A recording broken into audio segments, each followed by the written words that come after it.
परंतु स्थिति आपके समक्ष है। वासुदेव कुटुंबकम एवं सर्वे भवन्तु सुखिनः विचारधारा वाला देश, जहां आज नक्सल समस्या ने गंभीर रूप धारण कर रखा है। प्रश्न उठता है, ये नक्सली है कौन? समाज के सबसे शांत, शहरों से दूर जंगलों में रहने वाले तथा खेतों के माध्यम से अपने जीवन यापन करने वाले वो लोग जो अपने पूर्वजों द्वारा दिए गए धरोहर को बचाने के लिए सरकार के खिलाफ हथियारबंद हो गए हैं और अंततः ये लोग नक्सली बनने पर मजबूर होते हैं। महोदय, आधुनिकीकरण के नाम पर उन गरीब आदिवासियों की जमीनों को छीन ली गई तथा उन्हें मजबूर कर दिया बंधुआ मजदूर बनने पर, किंतु आज उनकी अधिकारों की कोई बात तक नहीं करता। मन समर्पित, तन समर्पित और यह जीवन समर्पित। मैं पूछता हूं, देश की धरती तुझे क्या दूं, क्यों दूं और किस लिए न्यौछावर करूं अपना सब कुछ तुम पर? क्या इसलिए कि मुझे देशद्रोह जैसे शब्दों से नवाजा जाए या इसलिए कि मुझे फर्जी इनकाउंटर में मार दिया जाए? जी हां अध्यक्ष महोदय, कुछ ऐसा ही समय था जब मान्य सूबे लखन भैया सेहराबुद्दीन तथा तुलसीराम प्रजापति को फर्जी इनकाउंटर में मार दिया गया। यह कैसी विडंबना है महोदय। हमारे विपक्षी साथी द्वारा मानव अधिकार का संरक्षण किए बगैर ही राष्ट्रीय सुरक्षा की बात करते हैं। जब आम लोगों का कोई अधिकार ही नहीं हो तो इस स्थिति में राष्ट्रीय सुरक्षा का क्या मतलब? मैं पूछना चाहता हूं अपने विपक्षी साथियों से, वे किस राष्ट्रीय सुरक्षा की बात करते हैं? पुलिस हिरासत में अत्याचार व मौत, उन्नाव केस, किसानों द्वारा आत्महत्या या बिहार के शेल्टर होम में हुई मासूम बच्चों के साथ दरिंदगी, क्या यह है राष्ट्रीय सुरक्षा?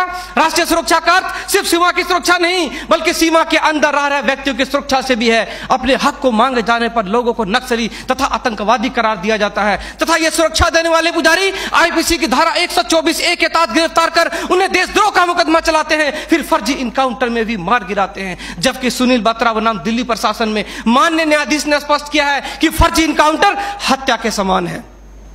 10 जुलाई 2004 को मनोरमा देवी के साथ दुष्कर्म और उसकी हत्या तथा पूर्वोत्तर राज्य की महिलाओं द्वारा हम सुरक्षा बलों के समक्ष निर्वस्त्र होकर विरोध प्रदर्शन करना इस बात का द्योतक है कि हम सुरक्षा बलों ने arms force special power act का दुरुपयोग कर नाजायज फायदा उठाया है। वहां के लोगों को जबरन गिरफ्तार कर उसे मानसिक एवं शारीरिक रूप से प्रताड़ित किया है तथा उनकी बहु बेटियों के साथ दरिंदगी कर मानवता को शर्मसार किया है। यह देश की सभ्य समाज एवं लोकतांत्रिक शासन प्रणाली पर प्रश्नवाचक चिन्ह है। सीआरपीसी की धारा 41, 42, 107, 151 के तहत बिना वारंट गिरफ्तार करने की शक्ति, सीआरपीसी की धारा 129, 130 मजमे को तितर बितर करने की शक्ति और जरूरत पड़ने पर गोली चलाने तक की शक्ति इन सुरक्षा बलों को दी गई है। और कितने अधिकार दिया जाए इन्हें? तो दे दो रोलेक्ट एक्ट जैसा अंधा कानून और ढूंढते रहो इतिहास के पन्नों पर स्वतंत्रता एवं समानता जैसी शब्दों को। महोदय, आज जरूरत है चिंतन की, मंथन की, जागरूकता की, लोगों में विश्वास जगाने की। आज जरूरत है सुपर 30 जैसे संस्थानों की, ताकि अपने पथ से भटके हुए बच्चों को उचित शिक्षा, भोजन इत्यादि का प्रबंध कराकर उसे विकास के सही मार्ग से जोड़ सके।